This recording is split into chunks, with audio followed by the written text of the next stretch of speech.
I almost never play with this because I don't need to. But if your sewing machine has another dial with little numbers on it, like this one back here, you are in all kinds of luck for sewing thick fabrics. This is the pressure foot adjuster. And what it does is so I need to move the camera. It adjusts how much your presser foot is going to press down while you're stitching. And I've got it set right now on 1, which is the lowest setting that mine can do.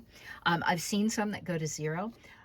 What this means is that this is the lightest possible pressure for the presser foot to be pressing down as I stitch. Sorry, I know you can't see that. My hand is pointing to that spot where the presser foot is.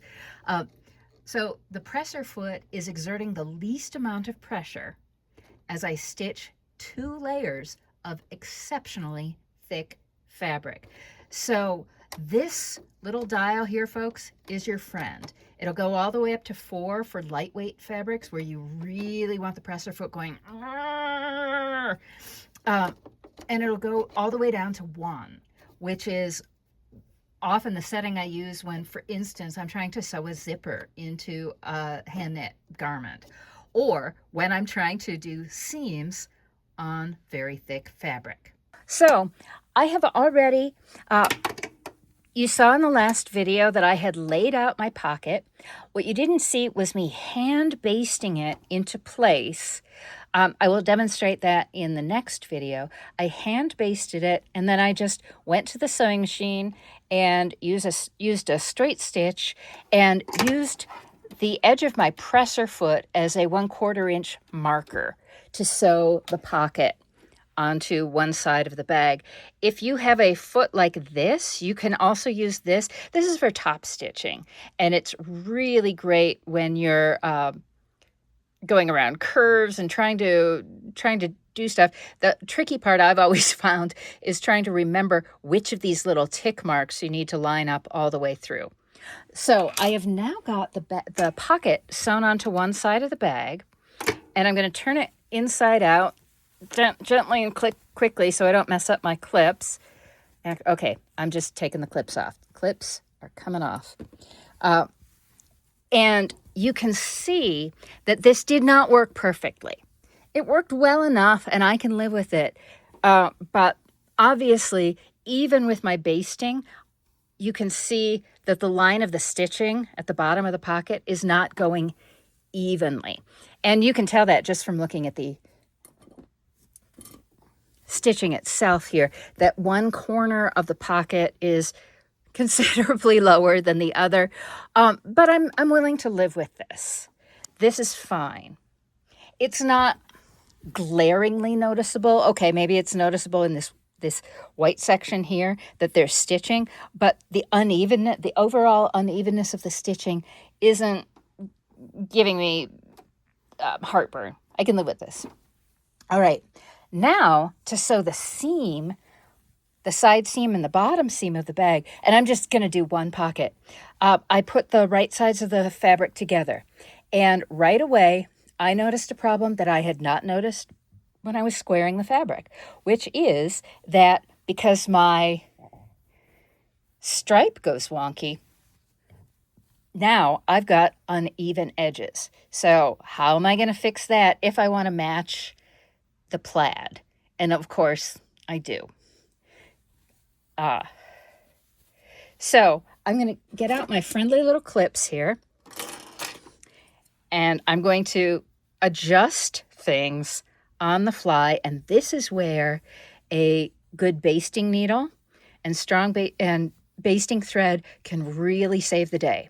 So I'm going to clip the stripe together that I want to match, and I'm going to clip it as exactly as I can temporarily. See that? My stripes match. Then I'm going to do the same thing, and notice how everything looks catawampus, but I promise you we can fix it. It's pretty cool because cloth, unlike wood, stretches.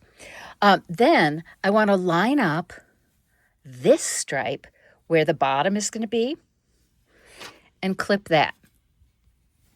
And now I am ready. Oh, and I want to match the top edges and clip those.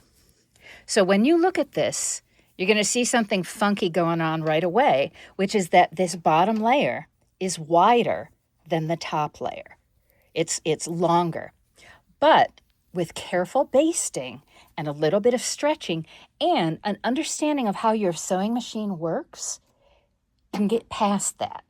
So I am deliberately putting the clips so that I can sew this seam, wonky though it's going to be, from down here up to the top of the bag. And I'm doing that because sewing machines have these little gizmos. See if I can get in closer to those, called feed dogs. These little guys right here are called feed dogs, and they push the fabric back as you sew.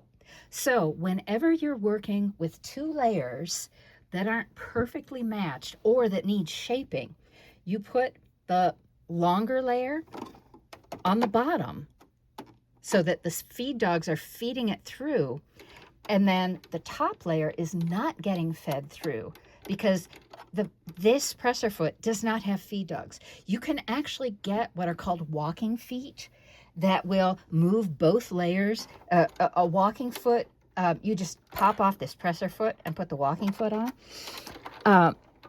A walking foot will feed both layers of fabric through evenly so that you can't shape.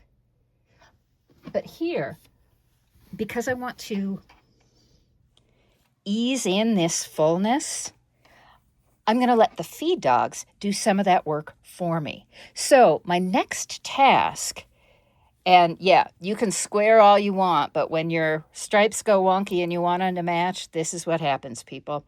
Now that I've got my clips in, I'm going to grab a needle with some heft, which is to say very sharp, very strong, and with a nice big eye, because I'm going to be basting for a while today, and I don't want to keep futzing around trying to thread a needle where I can't see the eye. Actually, I'm going to use this needle, which is really hefty and has a nice sharp point.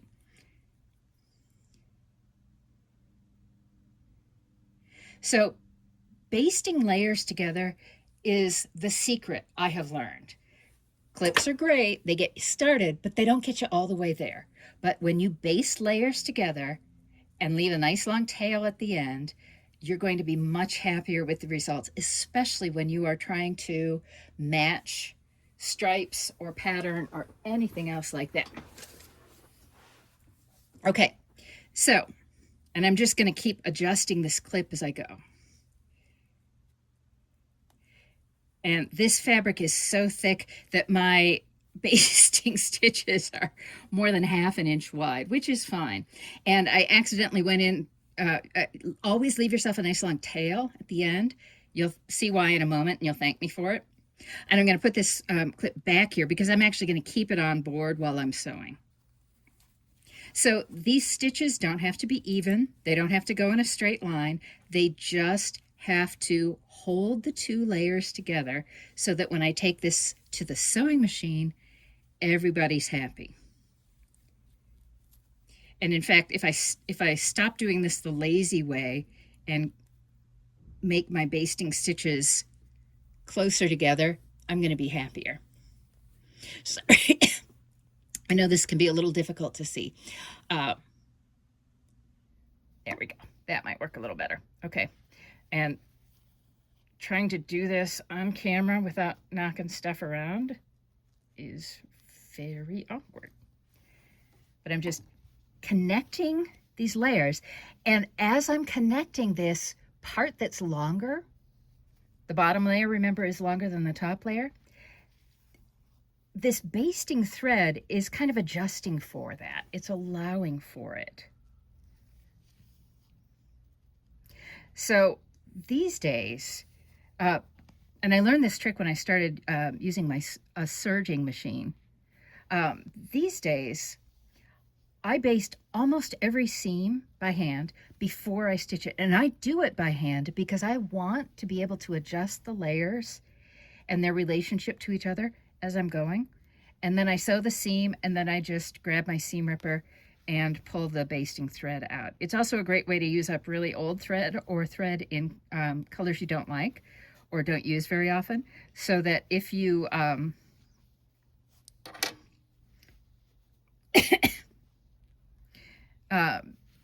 do a lot of hand basting, just grab the cheapest thread you can for hand basting. Okay, and I'm going to let this bit flare out from the bottom edge because honestly, I'm just going to cut this off after I'm done sewing this seam.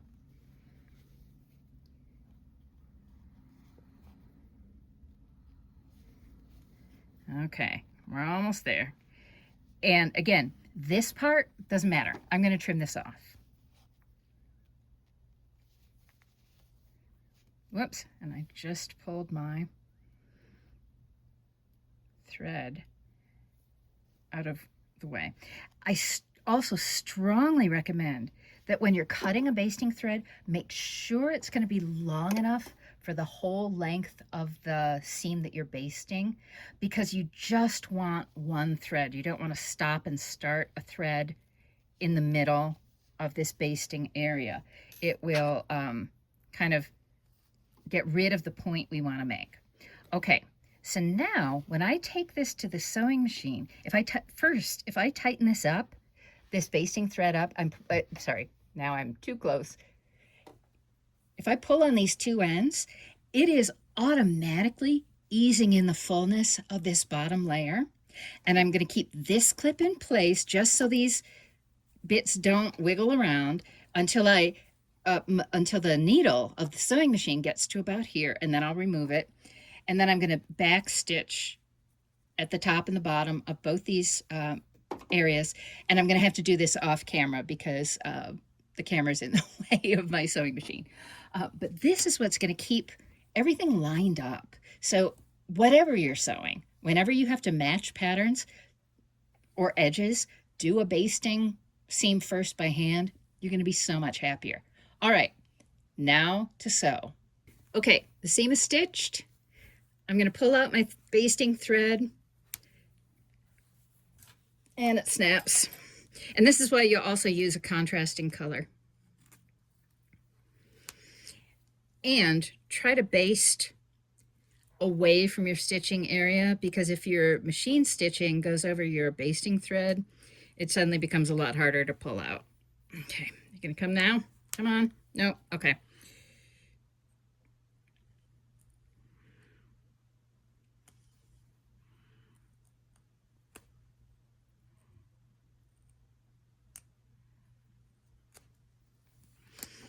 Okay, basting thread is gone enough.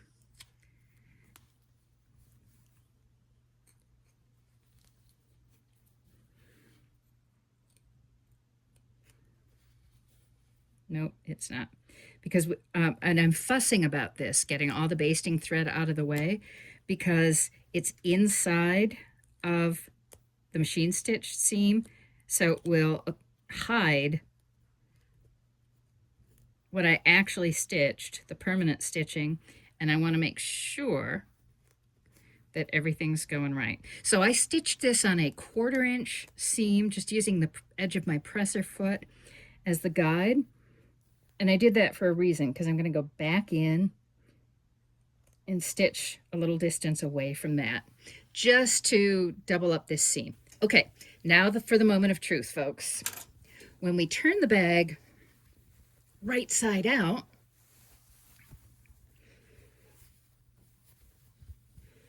and remove this clip that we're going to have to put back on, look at that. It matched at the top pretty well, enough that I can live with, and it matched here really well.